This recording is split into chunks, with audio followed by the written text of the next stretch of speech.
Hello दोस्तों, स्वागत है आपका इस वीडियो में। और आज मैं आपको डिटेल में बताऊंगा क्यू फैक्टर, जिसे क्वालिटी फैक्टर ऑफ रेजोनेंस भी कहा जाता है। अब आपको बहुत अच्छे से समझना है ये पूरा टॉपिक, तो इस वीडियो को पूरा एंड तक आपको देखना होगा। तो चलिए शुरू करते हैं। अब स्टार्ट करते हैं क्वालिटी फैक्टर की डेफिनेशन से। तो क्वालिटी फैक्टर होता क्या है? ये एक पैरामीटर है जो कि डिस्क्राइब करता है शार्पनेस ऑफ रेजोनेंस कर्व को। जैसे हम डायग्राम से समझे हैं, जैसे यहाँ पर मैंने दो रेजोनेंस कर्व मैंने आपको यहाँ पर प्लॉट करे हैं। तो यहाँ पर हम देखें तो जो पहला वाला कर्व है जिसमें जो करंट है वो हमें ज़्यादा मिल रहा है, इस कर्व की जो शार्पनेस है वो ज़्यादा है, और जो दूसरा वाला कर्व है इसकी जो शार्पनेस है वो क्या है, कम। तो पहले वाले कर्व का अगर अपन क्वालिटी फैक्टर Q1 बोल दें, दूसरे वाले कर्व का जो क्वालिटी फैक्टर वो Q2 बोल दें, तो जिसकी शार्पनेस ज्यादा होगी उसका जो क्वालिटी फैक्टर है वो भी क्या होगा, ज्यादा होगा। ठीक है। और इससे एक और बात हम ये देख सकते हैं कि जितना ज्यादा क्वालिटी फैक्टर हाई होगा उतना ज्यादा मैक्सिमम करंट फ्लो होगा उस आरएलसी सर्किट में एट रेजोनेंस। ठीक है, जितना ज्यादा क्वालिटी फैक्टर हाई उतना ज्यादा रेजोनेंस पे जो मैक्सिमम करंट है वो फ्लो होगा। ठीक है। अब ये तो पूरा एक ग्राफिकल टच हो गया रेजोनेंस को समझने के लिए। अब डेफिनेशन देखेंगे हम कि जो क्वालिटी फैक्टर होता है उसको कैसे निकाला जाता है, उसका जो डेरिवेशन होता है। तो यहाँ पर जो मेथड्स है, यहाँ पर 3 मेथड है जिससे क्वालिटी फैक्टर निकाला जाएगा किसी भी आरएलसी सर्किट में। और यहाँ पर हम सीरीज आरएलसी सर्किट की बात कर रहे हैं। तो पहला जो है वो वोल्टेज के टर्म्स में क्वालिटी फैक्टर निकाला जाता है, दूसरा जो है वो एनर्जी के टर्म्स में, और तीसरा जो है वो फ्रीक्वेंसी के टर्म्स में आरएलसी सर्किट का क्यू फैक्टर निकाला जाता है। अब थोड़ा सा हम रेजोनेंस की कंडीशन समझ लें। तो ये एक सीरीज आरएलसी सर्किट है। यहाँ पर जो एसी वोल्टेज सोर्स है उसकी इक्वेशन है E = E0 sin omega T. अब यहाँ पर कोई भी कंडीशन के लिए अगर हम अपन करंट की इक्वेशन देखें तो वो होती है I = I0 sin omega t plus phi. पर जब रेजोनेंस होता है, एट रेजोनेंस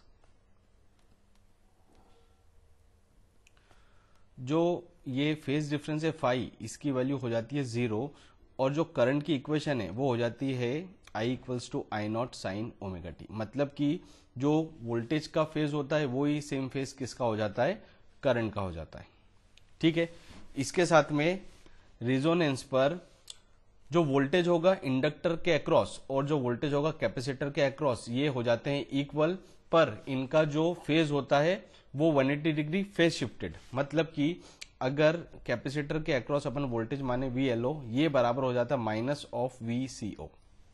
कैपेसिटर और इंडक्टर दोनों पर जो वोल्टेज होगा उसका मैग्नीट्यूड तो सेम रहता है, पर साइन अलग अलग हो जाता है। एक का पॉजिटिव रहेगा और दूसरे का क्या रहता है, नेगेटिव। एक का पॉजिटिव दूसरे का नेगेटिव। इसका मतलब ये होता है कि ये दोनों 180 डिग्री फेज शिफ्ट में है आपस में। ठीक है। तो अगर हम यहां पर केवीएल इक्वेशन लगाएं तो जो वोल्टेज होगा कैपेसिटर के अक्रॉस और इंडक्टर के अक्रॉस, इनको जब हम केवीएल लगाएंगे तो ये कैंसिल हो जाएंगे। ठीक है। मतलब अगर यहाँ का वोल्टेज E है तो E = VRO + VLO + VCO। अब VLO ये बराबर है माइनस VCO, तो जो सप्लाइड वोल्टेज होता है वो VRO के बराबर होता है। ठीक है। ये होगा वोल्टेज सप्लाइड एट रेजोनेंस। जो भी वोल्टेज होगा वो केवल रजिस्टर के अक्रॉस दिखेगा। तो रेजोनेंस की कंडीशन में ये जो सर्किट है वो पूरा इस तरह से चेंज हो जाएगा। केवल ऐसा लगेगा कि केवल यहां पर एक रजिस्टर ही है। ठीक है। और इस कंडीशन में करंट जो होगा वो हो जाएगा I0 sin ओमेगा टी। अब रेजोनेंस में जो सर्किट है उसमें मैक्सिमम करंट फ्लो होता है। तो इस करंट की जो मैक्सिमम वैल्यू है वो होगी आई नॉट के बराबर इतना करंट फ्लो होगा इस सर्किट में एट रेजोनेंस। अब इस करंट से अपन बता सकते हैं कि ये जो रजिस्टर है इसके अक्रॉस कितना वोल्टेज होगा। सो VRO ये है वोल्टेज सप्लाइड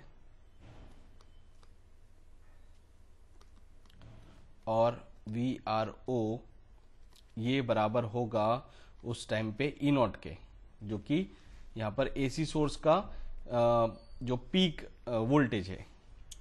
ठीक है, सो VRO ये होगा आई नॉट इंटू आर के बराबर। सो आई नॉट की वैल्यू यहां से निकलेगी ई नॉट बाय आर के बराबर। ये मैक्सिमम करंट के लिए हमारे पास इक्वेशन आ गई। और सप्लाइड वोल्टेज की बात करें तो ई नॉट ये हो जाएगा आई नॉट इंटू आर, ये होगा वोल्टेज सप्लाइड एट रेजोनेंस। ठीक है, ये पूरा का पूरा जो सर्किट है अपन किस पे एनालिसिस कर रहे हैं, रेजोनेंस पे। अब बात आती है क्वालिटी फैक्टर की। तो क्वालिटी फैक्टर का जो पहला हम डेरिवेशन देखेंगे वो वोल्टेज के टर्म्स में देखेंगे। ठीक है, तो ये मैं पूरा रब कर रहा हूं। यहां तक का मेरा ये मकसद था कि आपको ये बताना है कि रेजोनेंस पे जो वोल्टेज होगा वो होगा आई नॉट इंटू आर के बराबर। ये मेरा पूरा मकसद था आपको बताने के लिए, इसलिए मैंने ये RLC सर्किट बनाया और ये सब चीजें आपको बताई। अब ये मैं पूरा रब करने जा रहा हूं क्योंकि अब हम क्वालिटी फैक्टर निकालेंगे। सो क्वालिटी फैक्टर किसी भी सीरीज रेजोनेंस सर्किट के लिए ये इस तरह से डिफाइंड होता है as a ratio of voltage drop across inductor और capacitor at resonance to the applied voltage. अब अप्लाइड वोल्टेज मैंने आपको बता दिया रेजोनेंस पे क्या होता है, ई नॉट जो कि आई नॉट इंटू आर के बराबर होगा। ये हो गया अप्लाइड वोल्टेज। अब हमें वोल्टेज निकालना है। सबसे पहले हम इंडक्टर का यूज करके क्यू फैक्टर निकालेंगे, फिर उसके बाद कैपेसिटर का यूज करके क्यू फैक्टर निकालेंगे। तो हमें लेना है वोल्टेज अक्रॉस इंडक्टर जो कि बराबर होगा आई नॉट इंटू XL के। अब XL की जो वैल्यू होगी एट रेजोनेंस वो होगी ओमेगा नॉट L के बराबर। ओमेगा नॉट जो है वो है resonance frequency, angular resonance frequency, जिसकी value omega naught equals to 1/√LC होती है। सो वोल्टेज अक्रॉस इंडक्टर यहां से हम निकाल सकते हैं। सो VLO ये बराबर हो जाएगा I naught omega naught L के बराबर। सो क्यू फैक्टर की डेफिनेशन में पुट कर दें वोल्टेज अक्रॉस L जो कि है I naught omega naught L upon applied voltage जो कि है आई नॉट आर के बराबर। तो आई नॉट से आई नॉट कैंसिल, क्या मिला हमें omega naught L by R. अब ओमेगा नॉट की वैल्यू हम यहाँ पर पुट कर दें तो 1/√LC into L by R. अब इस L को हम रूट के अंदर ले जाए तो हमें मिलेगा 1/R under root of L square by LC। एक L से एक L कैंसिल हो गया और Q फैक्टर ये आ गया 1/R under root of L by C। अब यहाँ पर हम क्लियरली देख सकते हैं कि जो क्वालिटी फैक्टर है और जो रेजिस्टेंस है इसका इन्वर्स रिलेशन है। मतलब कि रेजिस्टेंस बढ़ेगा तो क्वालिटी फैक्टर क्या होगा, डिक्रीज होगा। ठीक है, और जो क्वालिटी फैक्टर है वो एक डायमेंशनल लेस क्वांटिटी है क्योंकि यहां पर हम वोल्टेजेस का रेशियो ले रहे हैं। तो यूनिट्स क्या हो जाएगी कैंसिल, तो क्वालिटी फैक्टर का कोई भी डायमेंशन नहीं आएगा। और इस डेफिनेशन से हम एक और रिजल्ट ये निकाल सकते हैं कि जैसे हमें वोल्टेज अक्रॉस कैपेसिटर या इंडक्टर निकालना है तो voltage across inductor at resonance, ये पूरा जो मामला है वो रेजोनेंस पे चल रहा है। तो voltage across resonance, voltage across inductor at resonance, sorry बोलने में गलती हो गई, वो बराबर होगा quality factor into applied voltage.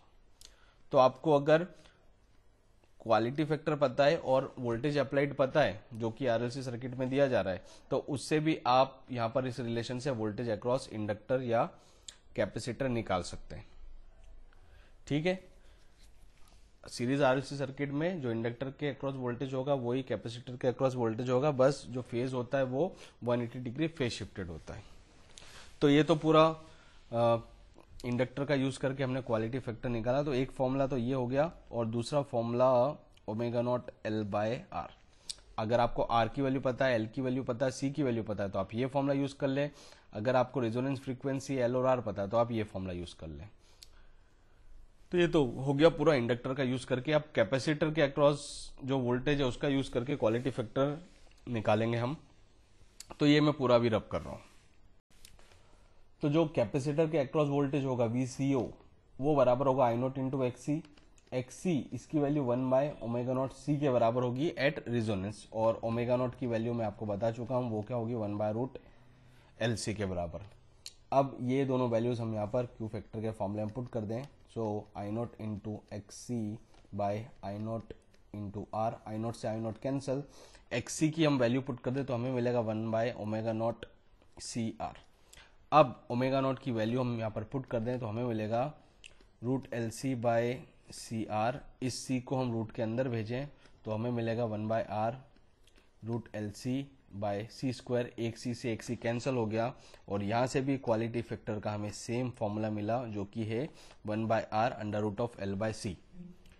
इसी के साथ में एक और फॉर्मूला 1/ω0CR और ω0L/R। ये तीन फॉर्मूले अभी हम डिराइव कर चुके हैं। इन तीनों से ही आप क्वालिटी फैक्टर निकालेंगे, वो बिल्कुल सेम आएगा।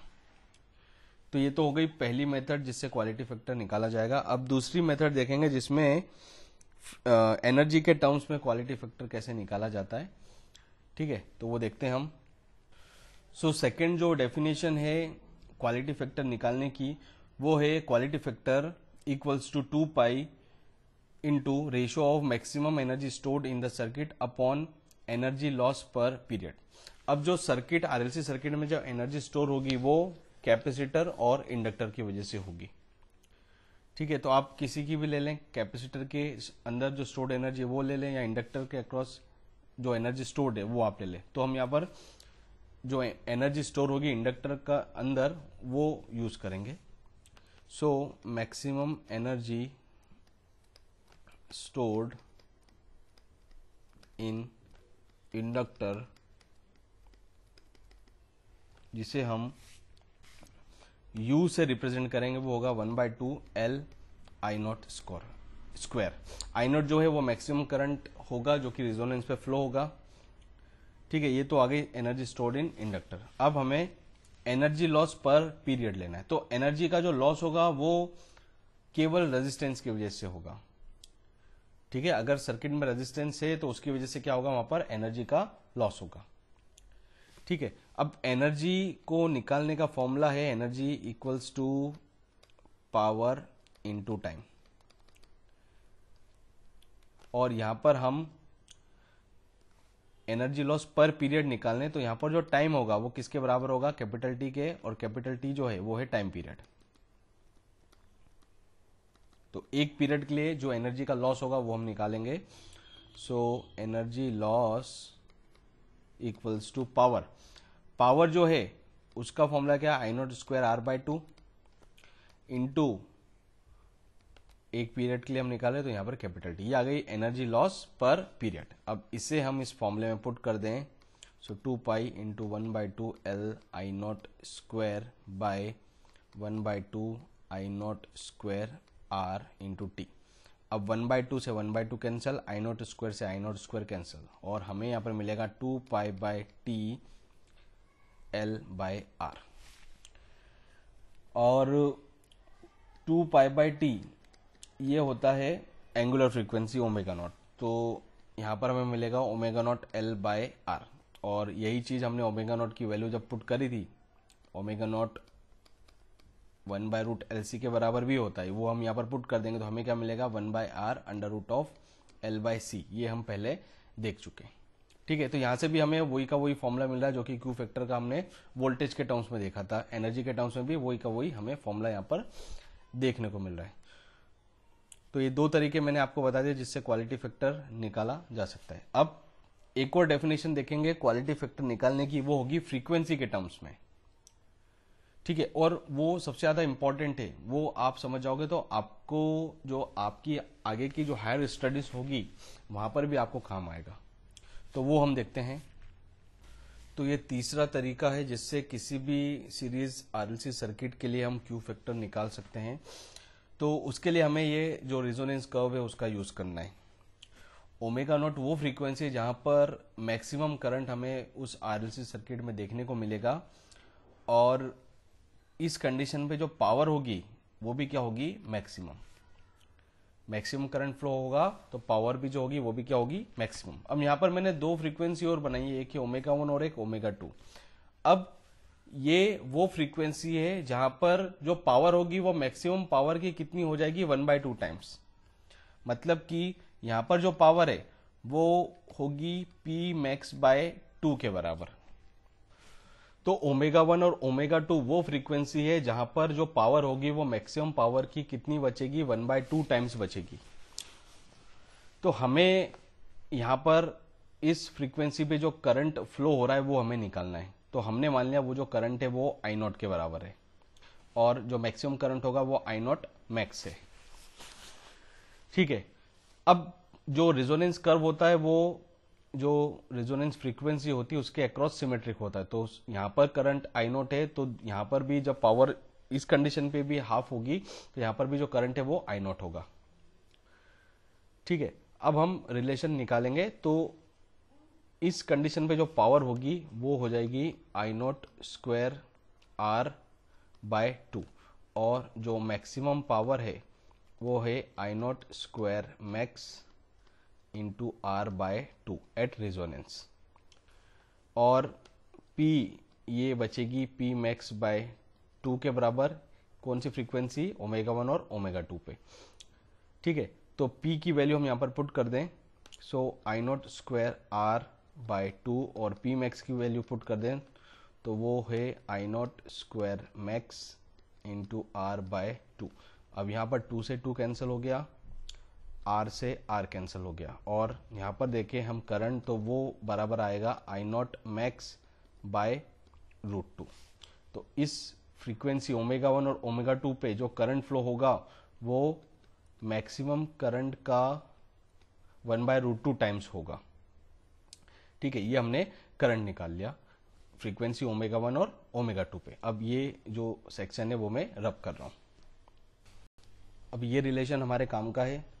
अब कोई भी फ्रीक्वेंसी पे अगर हमें जो करंट है उसका मैग्नीट्यूड निकालना है तो वो बराबर होगा I naught equals to E naught by √r² plus 1 by omega C minus omega L, इसके स्क्वायर के बराबर।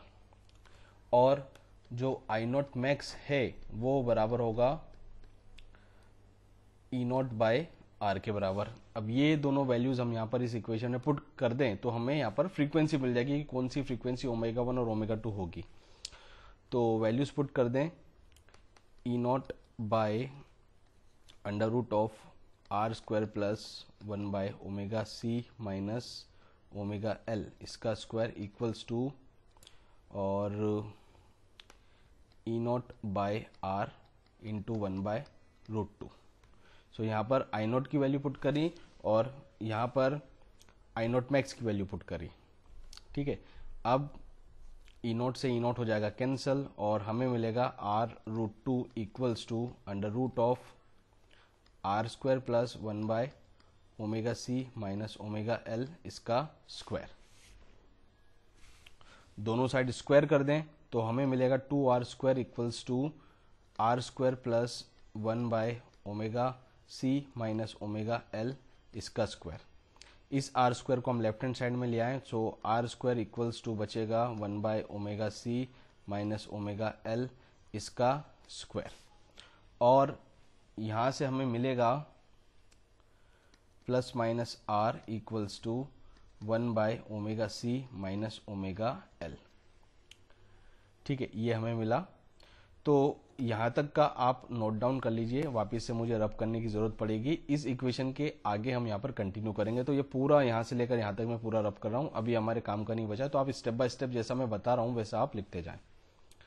ठीक है। ये जो स्क्वायर है उसको हम यहाँ पर दोनों साइड स्क्वायर रूट ले लिया, तो यहाँ पर plus minus r equals to 1 by omega C minus omega L, ये हमें मिला।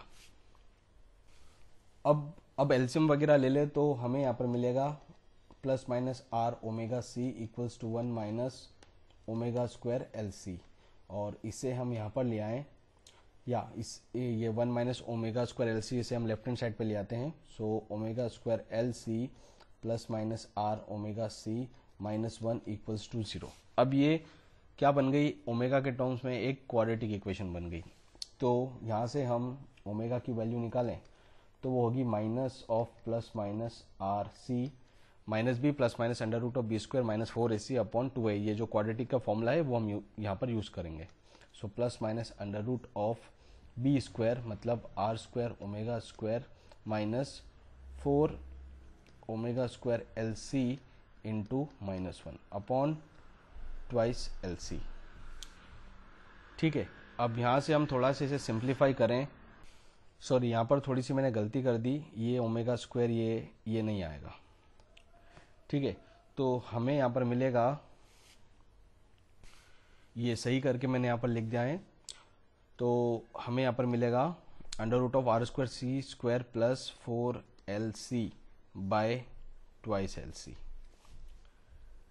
ठीक है, अब यहाँ पर हमें देखें तो जो R square C square plus 4lc है, इसकी जो वैल्यू होगी वो इस आरसी से ज्यादा होगी। तो हमें यहाँ पर जो नेगेटिव साइन आ रहा है उसको हटाना पड़ेगा, क्योंकि जो फ्रीक्वेंसी है वो कभी भी नेगेटिव नहीं हो सकती, जो एंगुलर फ्रीक्वेंसी वो कभी नेगेटिव नहीं हो सकती। सो ओमेगा हमें मिलेगा minus plus R C plus under root of R square C square plus 4lc by twice L C. तो यहाँ से हम ओमेगा 1 और ओमेगा 2 इन दोनों की वैल्यू निकाल सकते हैं। तो ओमेगा 1 बराबर होगा minus R C plus under root of R square C square plus 4lc by twice L C के, और ओमेगा 2 ये हो जाएगा R C plus under root of R square C square plus 4lc by twice L C. ये omega 1 और omega 2 ये दोनों frequency हमने निकाल ली है। अब ये पूरा पार्ट में रब कर रहा हूँ। अब यहाँ पर अगर हम ओमेगा 2 माइनस ओमेगा 1 निकालें तो हमें मिलेगा आर बाय एल। आप ये पुट करके देखेंगे तो आर बाय एल मिल जाएगा, और ओमेगा 1 इंटू ओमेगा 2 निकाले तो हमें मिलेगा 1 बाय एल सी। इन दोनों को मल्टीप्लाई करेंगे तो 1 बाय एल सी मिलेगा, और ओमेगा 2 माइनस ओमेगा 1 निकालेंगे तो आपको आर बाय एल मिलेगा। अब जो क्वालिटी फैक्टर फ्रीक्वेंसी में टर्म्स में होता है वो होता है omega naught upon omega 2 minus omega 1। तो यहाँ पर हम वैल्यूज पुट कर दे, ओमेगा नॉट इसकी value 1 by root L C, और यहाँ पर 1 बाय रूट एल सी आ जाएगा, और ओमेगा 2 माइनस ओमेगा 1 इसकी value R by L. So ये इसे हम सिंप्लीफाई करेंगे तो हमें ये मिलेगा। अब इस L को हम रूट के अंदर ले जाएं तो 1 by R under root of L square by L C, ये हमें मिलेगा। एक L से एक L कैंसिल हो गया, और 1 by R under root of L by C यहाँ पर हमें मिलेगा। और यहाँ से भी हम देखें तो बिल्कुल वही क्वालिटी फैक्टर का फॉर्मूला आ रहा है जो हमने पहले देखा है। ठीक है, तो मैंने आपको 3 तरीके दिखाए जिससे कि क्वालिटी फैक्टर निकाला जाता है। और यहाँ पर हम एक और चीज देख सकते हैं कि जो ओमेगा 1 इंटू ओमेगा 2 ये 1 बाय रूट एल सी के बराबर है, तो हम यहाँ पर ऐसा लिख सकते हैं कि ओमेगा 1 इंटू ओमेगा 2 ये ओमेगा नॉट स्क्वायर के बराबर होगा। इन दोनों ही फ्रीक्वेंसी का मल्टीप्लीकेशन करें तो वो रिजोनेंस फ्रीक्वेंसी के स्क्वायर के बराबर आएगा। तो ये पूरा वीडियो था जिसमें हमने क्वालिटी फैक्टर आपको निकालना सीखा, 3 डिफरेंट मेथड बताई क्वालिटी फैक्टर निकालने की। So I hope that this video will be helpful for you all. और आपको वीडियो पसंद आया तो आप उसे लाइक कीजिए, शेयर कीजिए, और चैनल पर नए हो तो सब्सक्राइब करना ना भूलें। नोटिफिकेशन बेल को प्रेस करें ताकि जैसे ही नया वीडियो अपलोड होए आपको तुरंत उसकी इन्फॉर्मेशन मिल जाए। Thank you so much, thank you for watching.